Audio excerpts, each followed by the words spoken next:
عقائد سیدنا غوث اعظم رضی اللہ تعالی عنہ، چونکہ ربیع الثانی کا یہ بابرکت مہینہ جسے اہل محبت ربیع الغوث بھی کہتے ہیں، اس مہینے کو خاص طور پہ نسبت ہے حضور سیدی غوث اعظم رضی اللہ تعالیٰ عنہ حضرت شیخ عبد القادر جیلانی رحمۃ اللہ علیہ سے۔ اسی مناسبت سے ہر سال آپ کے سامنے رکھوں گا تاکہ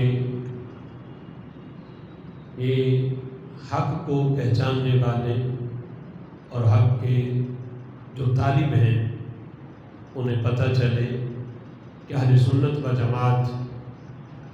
یہ کوئی گڑھا ہوا مسلک نہیں ہے۔ صحابہ کرام علیہم رضوان کے دور سے لے کر آج تک ہر صدی کے اندر جس بھی صوفی ولی یا بڑے سے بڑے امام کو دیکھو گے، ان کے عقائد و نظریات کو اگر تلاش کرو کہ وہ کس نظریے پہ تھے، تو ہر صدی کے ہر سال میں تمہیں اہل سنت و جماعت کے عقیدے کی دلیل مل جائے گی۔ خالق کائنات جل جلالہ نے قرآن مجید فرقان حمید میں ایمان والوں کو یہ حکم دیا، یا ایھا الذین آمنوا اتقوا اللہ وکونوا مع الصادقین، اے لوگو جو ایمان لائے، رب ذوالجلال کا یہ حکم ہے اتقوا اللہ، اللہ سے ڈرو، وکونوا مع الصادقین، اور سچوں کے ساتھ ہو جاؤ، سچوں کی صادقین کی معیت اختیار کرو۔ اس آیت کریمہ کا مطلب یہ ہے کہ ایمان والے جس دور میں موجود ہوں، جس صدی جس سال کے اندر موجود ہوں، اس میں جو صادقین ہیں تو ان کی صحبت، ان کی معیت کو اختیار کیا جائے، اور جو صادقین دنیا سے جا چکے ہیں، صاحب مزار بن چکے ہیں، ان کی معیت اختیار کرنے کا بھی اللہ نے حکم دیا۔ لیکن جو لوگ دنیا سے جا چکے ہیں، ظاہری پردہ فرما چکے ہیں، ہم نے ان کا زمانہ نہیں پایا، تو ان کی معیت کس طرح حاصل ہوگی؟ تو اس کا جواب یہ ہے کہ ان کی معیت حاصل یوں ہوگی کہ جو ان کا نظریہ تھا، جو ان کا عقیدہ تھا، جو ان کی سوچ تھی، اس جیسا عقیدہ اور اس جیسا نظریہ تم بھی بناؤ، رب ذوالجلال اس پر بھی تمہیں صادقین کی معیت کا ثواب عطا فرمائے گا۔ کہ صحابہ کرام علیہم رضوان، پھر تابعین، پھر تبع تابعین، ائمہ اہل بیت اطہار،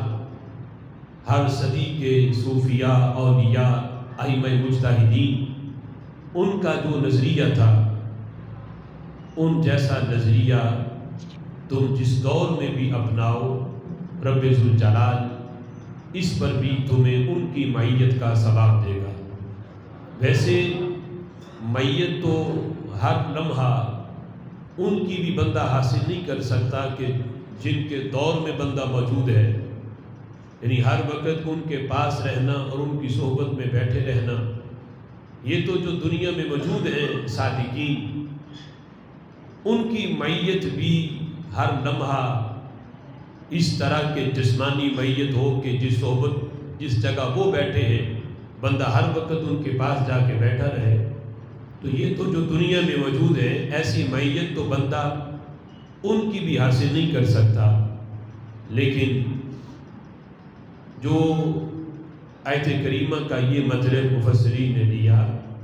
کہ چاہے وہ دنیا سے جا چکے ہوں یا دنیا میں موجود ہوں، جو ان کا نظریہ ہے اہل حق کا، وہ نظریہ تم اپنا لو، رب ذوالجلال ہر لمحے کی معیت جو صادقین کے ساتھ ہے اگرچہ اپنے گھر بیٹھے ہو، دکان پہ بیٹھے ہو، لیکن تمہاری سوچ صادقین والی ہے، تمہارا عقیدہ صادقین والا ہے، تو رب ذوالجلال تمہیں گھر بیٹھے، دکان پہ بیٹھے بھی صادقین کی معیت کا ثواب عطا فرمائے گا۔ اللہ فرماتا ہے یا ایھا الذین آمنوا اتقوا اللہ وکونوا مع الصادقین۔ تو ان کی تعلیمات، ان کے نظریے اور انہوں نے جو عقیدہ اپنی ظاہری حیات میں رکھا، اسی عقیدے پہ چلنا، یہ صادقین کی معیت ہے۔ حضور سیدی غوث اعظم رضی اللہ تعالی عنہ کی جو تعلیمات ہیں، آج ان کی جو متعدد تصانیف ہیں، ان سے ان کی تعلیمات کا اندازہ لگایا جا سکتا ہے، اور ان کے عقائد کا، ان کے جو خطبات کو محفوظ کیا گیا، اور ان کے سامعین نے جو ان کے فرمودات کو محفوظ کر کے بعد والے لوگوں تک پہنچایا، اس سے حضور سیدی غوث اعظم رضی اللہ تعالی عنہ کی تعلیمات کا پتہ چلتا ہے۔ اور آج بھی جو ان کی تعلیمات پر عمل کرے، اگرچہ ہم نے ان کا زمانہ نہیں پایا، ہم نے دیکھا نہیں، لیکن ان کی تعلیمات پڑھ کے جو عمل کرے، رب ذوالجلال آج بھی حضور سیدی غوث اعظم رضی اللہ تعالی عنہ کے فیض کی خوشبو اسے عطا فرماتا ہے۔ حضور سیدی